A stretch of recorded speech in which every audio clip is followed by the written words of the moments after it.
Hello friends, finance maestro की एक और लर्निंग वीडियो में आपका स्वागत है। आज हम बात करने वाले हैं इंडिया के बैंकिंग सेक्टर्स के बारे में। बैंक्स की ग्रोथ हमारे लिए क्यों इम्पोर्टेंट है और आने वाले टाइम में हम बैंकिंग स्टॉक्स में कैसे ग्रोथ एक्सपेक्ट कर सकते हैं। और वीडियो के एंड में हम ये भी देखेंगे कि किसी भी बैंकिंग स्टॉक को एनालाइज करते वक्त हमें किन इम्पोर्टेंट पैरामीटर्स को ध्यान में रखना चाहिए और अपने डिसीजन लेने के टाइम पे उन पैरामीटर्स में सबसे ज़्यादा वेटेज देना चाहिए। तो चलिए शुरू करते हैं आज की हमारी ये वीडियो। सबसे पहले हम जान लेते हैं कि बैंक्स का बिजनेस होता क्या है। देखिए, बैंक्स का काम होता है एक पार्टी से पैसे उधार लेना और दूसरे पार्टी को पैसे देना। अब ये जो पार्टी जो पैसे उधार देती है वो कौन है? वो हम और आप हैं, या कोई भी इंसान या व्यक्ति या कंपनी है जो अपने पैसे को बैंक्स में रखता है।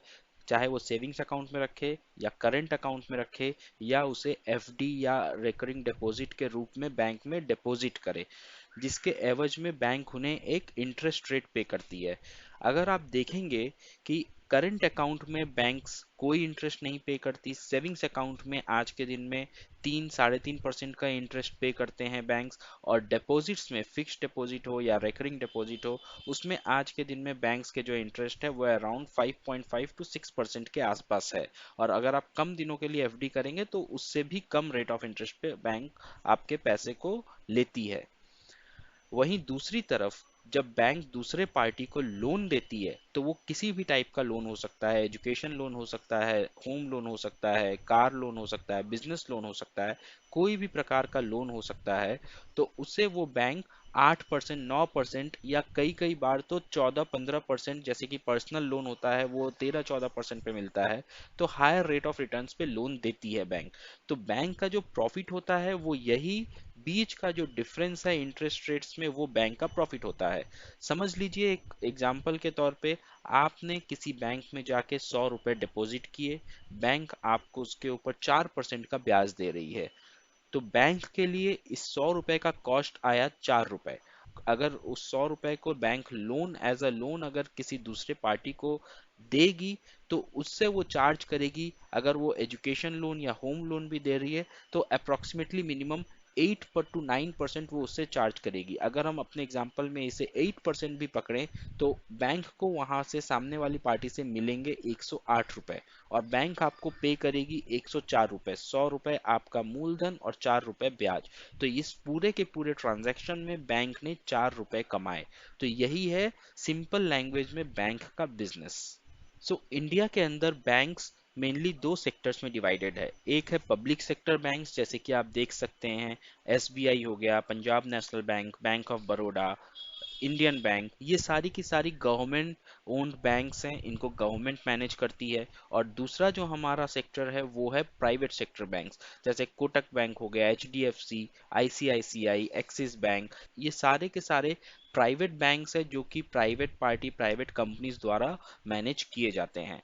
तो इन दोनों सेक्टर में जो मेन डिफरेंस होता है वो ये होता है कि पब्लिक सेक्टर बैंक्स जो होते हैं वो ज़्यादा से ज़्यादा बिजनेस लोन्स और कॉमर्शियल लोन्स देती हैं। वहीं जो प्राइवेट सेक्टर बैंक्स होती हैं वो मेनली रिटेल लोन्स देना पसंद करती हैं या प्रेफर करती हैं। इसका कारण ये होता है, रिटेल लोन्स मतलब ये हुआ कि जो लोन्स हम आप जैसे आम आदमी लेते हैं, घर खरीदने के लिए, गाड़ी खरीदने के लिए, एजुकेशन के लिए या पर्सनल लोन के लिए या छोटे मोटे बिजनेसेस के लिए।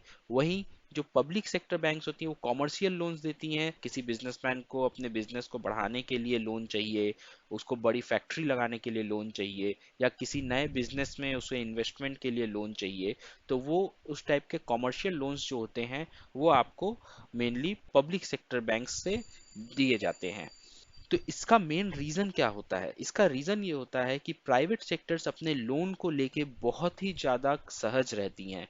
उनका वो चाहती हैं कि उनका पैसा, उनका लोन्स जो रहे वो सब वो बहुत रिस्क, उस मिनिमम रिस्क के साथ वो लोन प्रोवाइड करें।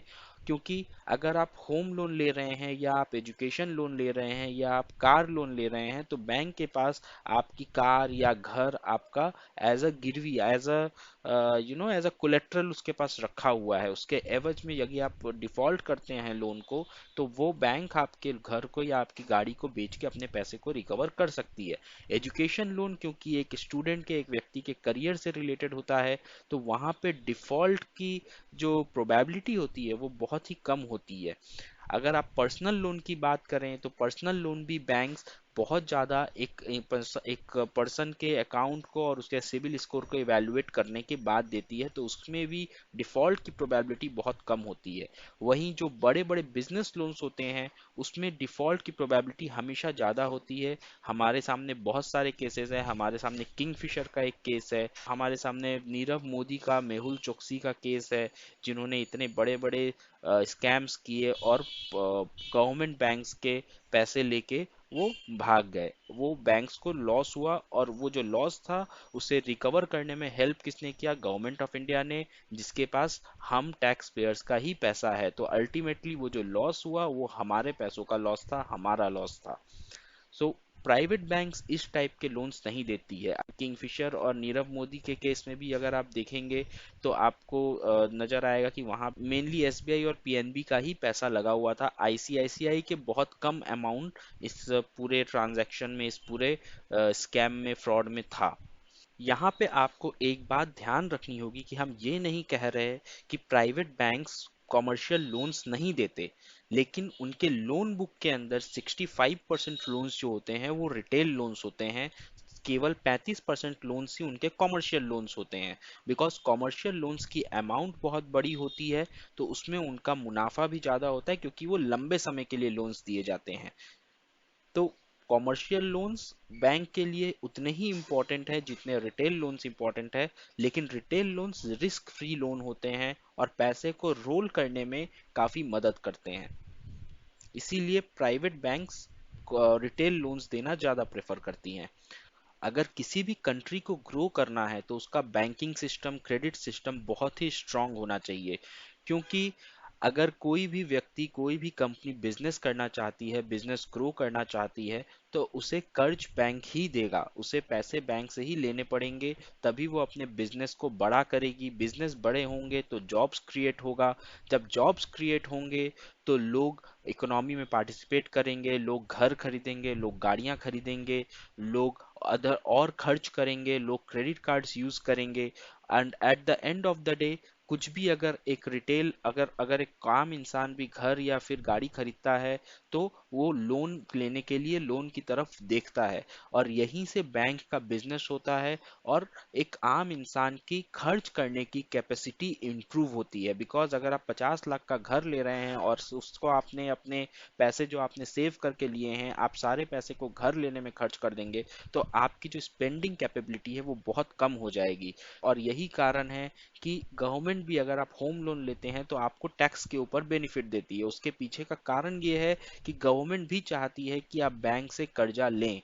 क्योंकि अगर आप बैंक से पैसे कर्ज नहीं लेंगे, आप अपने पैसों को यूज करेंगे, तो आपकी जो स्पेंडिंग कैपेबिलिटी है, जो पैसे आप और इकोनॉमी में खर्च करते वो आप नहीं करेंगे, वो पैसे आपके पूरे घर में चले जाएंगे। और यहाँ पे बैंक्स का भी मुनाफा नहीं होगा, बैंक्स का भी एक कस्टमर कम हो जाएगा। इसीलिए गवर्नमेंट आपको एनकरेज करती है कि आप भी लोन्स लें और उसके ऊपर आपको टैक्स बेनिफिट देती है। तो किसी भी कंट्री को ग्रो करने के लिए बैंक्स का ग्रो करना मैंडेटरी है। अगर बैंक्स ग्रो करेंगे तभी हमारी इकोनॉमी ग्रो करेगी, और हमारी इकोनॉमी ग्रो करेगी तो ही वो कंट्री आगे बढ़ेगा। तो अगर हम ये मानते हैं कि आने वाला डिकेड, आने वाली सेंचुरी इंडिया की सेंचुरी है, इंडिया आगे, इंडिया में अभी बहुत ग्रोथ होनी है, इंडिया एक डेवलपिंग कंट्री है, तो हमें ये यकीन मानना पड़ेगा कि बैंकिंग स्टॉक्स और बैंकिंग सेक्टर आने वाले समय में ग्रो करेगा। चलिए अब देख लेते हैं हमारे आने वाले टाइम के बैंक्स कैसे होंगे और इनमें क्या क्या चेंजेस आने वाले हैं। तो जैसा कि आप स्क्रीन पे देख सकते हैं, अभी आपने बहुत सारे एडवर्टाइजमेंट्स देखे होंगे, Jupiter, Neo X, Fi, Razorpay, Unicard. ये सारे के सारे न्यू एज बैंक्स हैं, इन्हें हम नियो बैंक्स बोलते हैं। बेसिकली आरबीआई किसी भी डिजिटल प्लेटफॉर्म को अभी बैंकिंग लाइसेंस नहीं देती है, तो ये जो न्यू एज डिजिटल एंटिटीज है, ये सारी जो कंपनियां हैं, वो ट्रेडिशनल बैंक के साथ टाई अप करती है, उन्हें एज बैंकिंग पार्टनर बनाती हैं अपना, और डिजिटल प्लेटफॉर्म के थ्रू, एक एक ऑनलाइन प्लेटफॉर्म के थ्रू, जो जेनजेड पीपल हैं, वाइट कॉलर जॉब वाले, जिनकी उम्र अभी 20 25 22 साल है और जिन्हें बैंक ब्रांच में जाना पसंद नहीं है, जो सारा काम अपने फ़ोन पे और लैपटॉप पे करना प्रेफर करते हैं, ऐसे टारगेट ऑडियंस, ऐसे लोगों को ये बैंक्स, ये न्यू एज बैंक्स टारगेट करते हैं।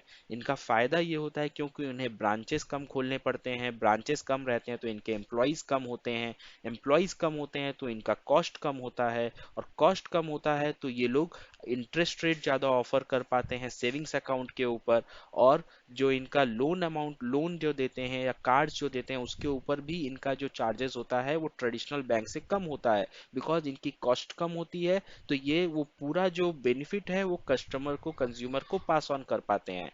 अब क्योंकि आरबीआई ने इन सारे प्लेटफॉर्म्स को, डिजिटल प्लेटफॉर्म्स को अभी तक लाइसेंस देना शुरू नहीं किया है, तो ये ट्रेडिशनल बैंक्स के साथ टाई अप करके इंडिया के अंदर अपने बिजनेस को फ्लरिश कर रहे हैं।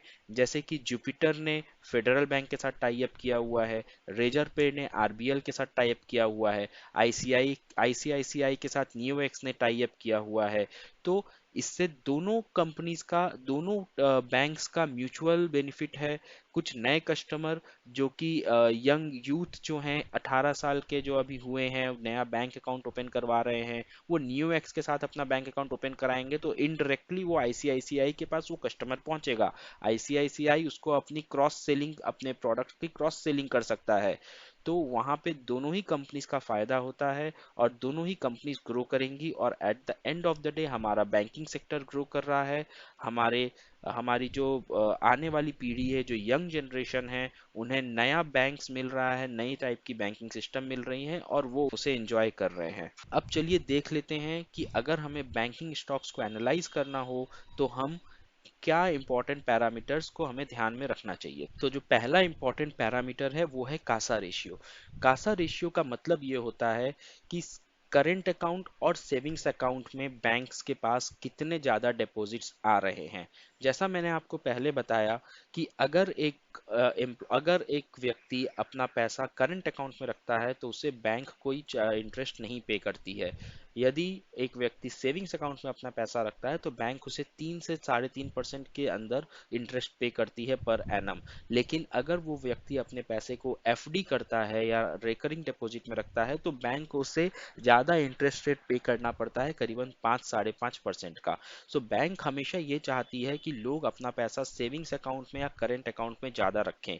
और एक बैंक के बिजनेस, अगर हम बैंक की तरफ से सोचें, तो उसका बिजनेस उतना ही ज़्यादा फ्लरिश होगा, उसका बिजनेस उतना ही ज़्यादा प्रॉफिटेबल होगा जितने ज़्यादा उसके पास सेविंग्स अकाउंट या करंट अकाउंट में पैसे रहेंगे। तो कासा रेशियो अगर 40% है तो इसका मतलब ये है कि बैंक के पास जितने भी पैसे हैं, वो उसके 40% जो पैसे हैं वो के सेविंग्स अकाउंट और करंट अकाउंट से आ रहा है। तो किसी भी बैंक को इवेलुएट करने का ये सबसे पहला पैरामीटर होता है। जितना ज़्यादा कासा रेशियो होगा उतना ही उस बैंक के लिए बेटर है, उतना ही उस बिजनेस के लिए बेटर है। अगला इंपॉर्टेंट पैरामीटर है नॉन परफॉर्मिंग एसेट्स यानी कि एनपीए।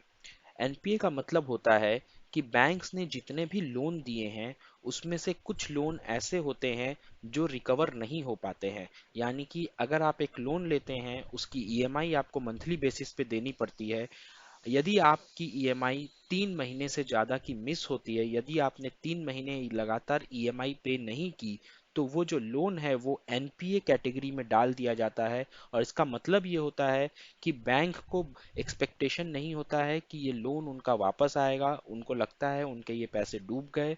तो किसी भी बैंक के लिए जितना कम एनपीए का परसेंट होगा उतना ही उस बैंक और उस बिजनेस के लिए अच्छा है, क्योंकि एनपीए का मतलब होता है बैंक का टोटल लॉस। जनरली ये देखा गया है कि अगर किसी बैंक का एनपीए 3% से कम है तो उसे अच्छा माना जाता है। और वैसे अगर हम देखें तो इंडिया के जो टॉप बैंक्स हैं, आईसीआईसीआई हो चाहे एचडीएफसी हो, उनका जो ग्रॉस एनपीए है वो 2% से भी कम का है। जो थर्ड इंपॉर्टेंट पैरामीटर है वो है डेट टू इक्विटी रेशियो।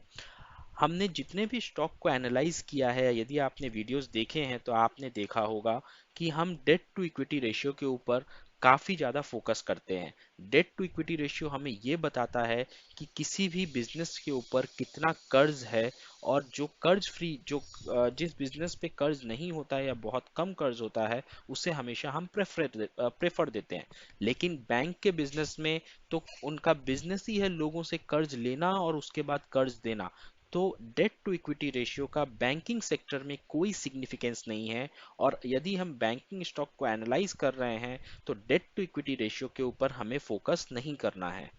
जो फोर्थ इंपॉर्टेंट पॉइंट है वो है कैपिटल एडिक्वेसी रेशियो। इसका मतलब ये होता है कि कोई बैंक अगर लोन प्रोवाइड कर रहा है तो उस लोन के अगेंस्ट में उस बैंक के पास इतना कैपिटल होना चाहिए कि अगर वो नॉन परफॉर्मिंग एसेट हो जाता है या फिर लोन वापस नहीं आता है तो बैंक का बिजनेस बंद ना हो सके, वो बैंक इंसॉल्वेंट ना हो सके।